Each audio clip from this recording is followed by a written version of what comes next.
ভালো থেকো সব সময়। হ্যাঁ, তুমিও ভালো থেকো। বিয়ে কবে করবে?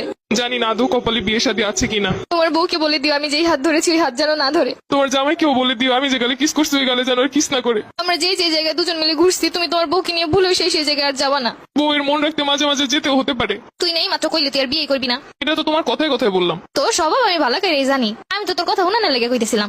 ছেড়েই তো চলে যাচ্ছ, তাহলে আবার এইগুলো কেন বলতেছো? ঠিকই তো বলছো, আমি কেন এগুলো বলতেছি এখন? আমাকে ছেড়ে খুব ভালো থাকবে তাই না? ভালো তো থাকতাম, কিন্তু এই 2-3 বছরে তো হাজার হাজার টাকা খরচ হয়ে গেছে আমার। ঘুরতে গেলে গাড়ি ভাড়া তো আসি, ফুচকা খাওয়ানো, চটপটি খাওয়ানো, আইসক্রিম খাওয়ানো, এইগুলোর পিছনে যত টাকা গেছে আমার। কষ্ট পেও না, যখন জামাই হবে টাকা পয়সা হলে তোমাকে সব শোধ করে দিব। তোমার কিন্তু মাঝে মধ্যে এমবিও বইটা দিতাম আমি। হ্যাঁ ঠিকই বলছো, আমি তোমার কাছ থেকে নিতে চাইছিলাম না, তুমি আমাকে জোর করিয়ে দিছিলা। তখন তো বুঝি না এগুলো সব লস হয়ে যাবে। আচ্ছা জামাই হলে ওটাও শোধ করে দিব, টেনশন করো না। ঠিক আছে, ওইগুলো শোধ করে দিলে আমার আর মনে কোনো কষ্ট নাই। শুধু নিজে যা যা করছো তাই ভাবলা, আমি যে কি করছি সেইগুলো মনে নাই।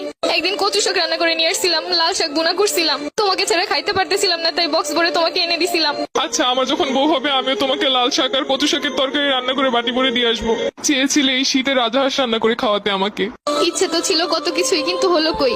সবই তো ঠিক ছিল, শুধুমাত্র একটা স্বপ্ন দেখে এভাবে চলে গেলে। আর আমার এই শীতে রাজহাঁস খাওয়া হলো না।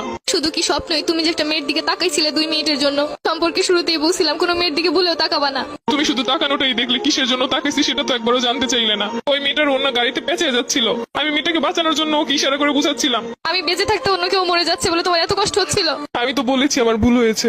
কিছু কিছু ভুলের কখনো ক্ষমা হয় না, এটা তো জানো। আর তুমি তো জানো আমি সবকিছু সহ্য করতে রাজি, কিন্তু মেয়েদের ব্যাপার নিয়ে একদমই সহ্য করতে পারি না। তাই তো আর আটকাতেও পারছি না। দোয়া করি সুখে থাকো সব সময়। তুমি আমাকে খুব সহজে ভুলে যেতে পারবে তাই না?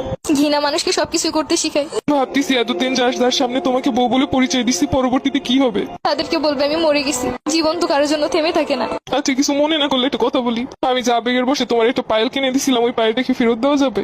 জানোই তো আমার কাছে অত বেশি টাকা পয়সা নাই। নতুন কাউকে পটাইতে গেলে তো তখন লাগবো। কিন্তু ওই পায়েলটার তো 2-3 জায়গা থেকে খুইলে পড়ে গেছে। সমস্যা নেই, তুমি নিয়ে এসো, যা পইরে গেছে এগুলো লাগাই নিবো। ওটার তো রঙও তেমন ভালো নাই। সমস্যা নেই, রং করে নিবো।